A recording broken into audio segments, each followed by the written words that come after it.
criaturas y animales. Que Dios no creó, sino que el pecado creó. El último te sorprenderá.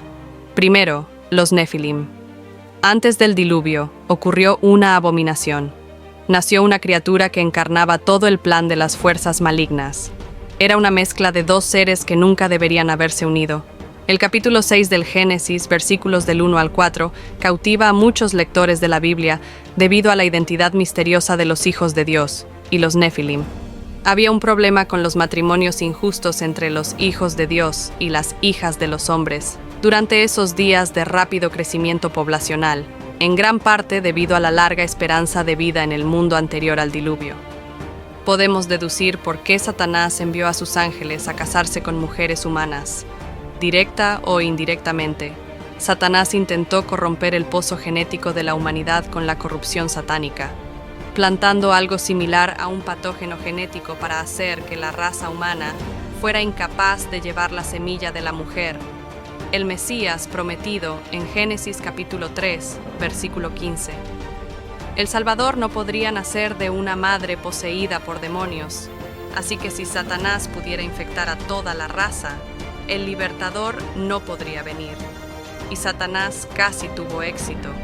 La gente se volvió tan corrupta que Dios decidió comenzar de nuevo con Noé y sus hijos y encarcelar a los demonios que habían corrompido la raza para que nunca pudieran hacerlo de nuevo.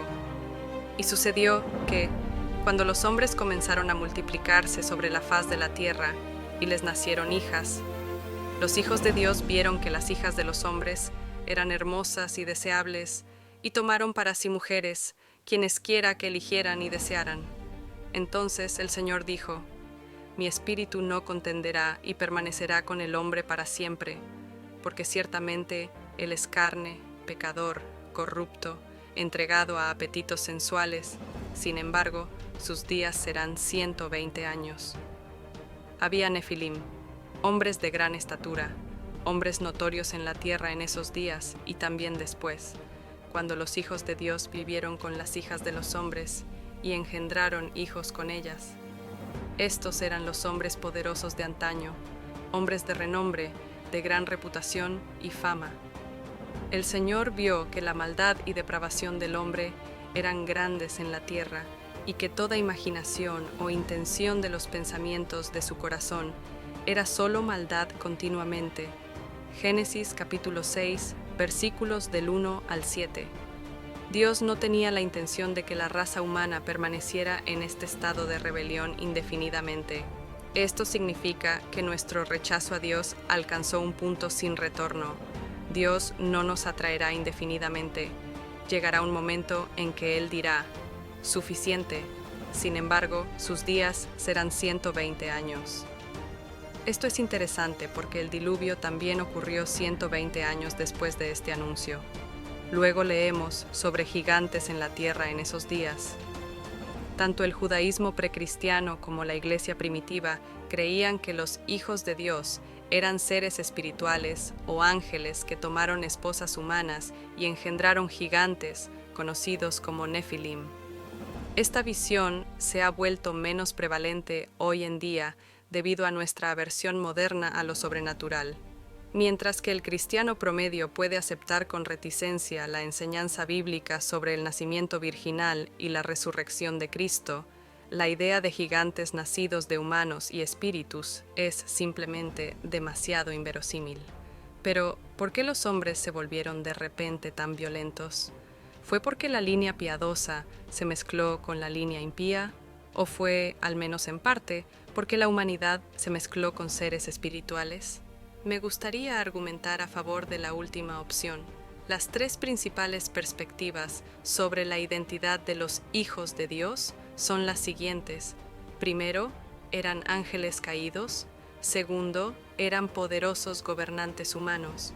O tercero, eran descendientes piadosos de Set que se casaron con los descendientes impíos de Caín. Los argumentos a favor de la visión tradicional de que los hijos de Dios eran seres espirituales que se unieron con mujeres humanas y produjeron a los Nefilim son los siguientes. El hecho de que la frase «hijos de Dios» siempre se refiere a ángeles en el Antiguo Testamento apoya esta idea. En Job, capítulo 1, versículo 6, dice: Ahora bien, hubo un día en que los hijos de Dios, ángeles, vinieron a presentarse delante del Señor, y Satanás, el adversario, el acusador, vino también entre ellos. En todos los casos, los hijos de Dios son seres espirituales, angélicos, incluido Satanás. El uso de la frase en Job sugiere que Génesis capítulo 6 se refiere a espíritus, ángeles. Génesis capítulo 6, versículos del 1 al 2, contrasta a los hijos de Dios con los hombres, lo que implica que estos son seres no humanos. Génesis capítulo 6, versículo 1, dice que los hombres comenzaron a multiplicarse y nacieron hijas para ellos. La palabra hebrea para hombre es el término genérico para humanidad, como se usa en Génesis capítulo 5, versículos 1 y 2. Los hijos de Dios se contrastan con los hombres, y por lo tanto, los hijos de Dios deben ser seres no humanos de algún tipo. Otra teoría sobre los padres de los Nefilim. El contexto implica que los Nefilim eran la descendencia resultante de seres espirituales y humanos. Los Nefilim, o caídos, mencionados en Génesis capítulo 6, versículo 4, son personalidades misteriosas, los hombres poderosos de antaño, hombres de renombre. El texto no explica cómo surgieron los Nefilim. Simplemente dice que había Nefilim en la tierra en esos días, y también después, cuando los hijos de Dios fueron a las hijas de los hombres y engendraron hijos con ellas. Pero, ¿por qué se mencionan los Nefilim en Génesis 6, junto con el matrimonio entre los hijos de Dios y las hijas de los hombres? No está claro cómo surgieron estos hombres poderosos de renombre, si no fue como resultado de uniones entre seres espirituales y humanos. Hay una teoría sobre los padres de los Nefilim. Judas probablemente entiende Génesis capítulo 6, versículos del 1 al 4, como una referencia al matrimonio entre seres espirituales y humanos. El versículo 6 de Judas menciona ángeles que no guardaron su posición de autoridad, sino que abandonaron su propia morada. A menos que Judas se refiera a un evento desconocido, parece referirse a los ángeles que dejaron el cielo para vivir en la tierra en Génesis capítulo 6, versículos del 1 al 4. Estos argumentos apoyan la visión tradicional de que los hijos de Dios se unieron con mujeres humanas y engendraron a los Nefilim. Aunque esto pueda sonar extraño para los oídos modernos, lo mismo puede decirse de toda la Biblia. La verdad es más extraña que la ficción, y el mundo que Dios creó está lejos de lo que comúnmente creemos. Los hijos de Dios vieron a las hijas de los hombres. Es más preciso ver a los hijos de Dios como demonios, ángeles en rebelión contra Dios, o hombres poseídos por demonios, y a las hijas de los hombres como mujeres humanas. Judas, versículo 6, menciona que los ángeles que no guardaron su propio lugar designado de poder, sino que abandonaron su propia morada, estos los ha mantenido en cadenas eternas bajo espesas tinieblas para el juicio del gran día.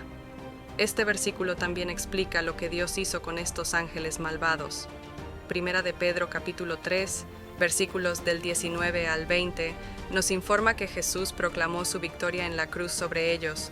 Aunque Dios ordenó que toda la tierra fuera purificada de esta contaminación, encontró a un hombre con quien comenzar de nuevo.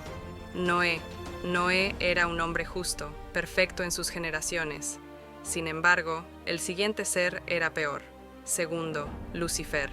Se convierte en Satanás, de la gloria a la maldición, una personalidad referida como Lucifer en Isaías, capítulo 14. La raíz latina de Lucifer significa el que trae luz, mientras que la traducción hebrea es estrella de la mañana. Lucifer fue descrito como un ser radiante, brillante y majestuoso. En cualquier idioma, él era un ángel de alto rango. Lucifer fue uno de los principales ángeles de Dios, junto a Miguel, Gabriel y los ejércitos celestiales de Dios.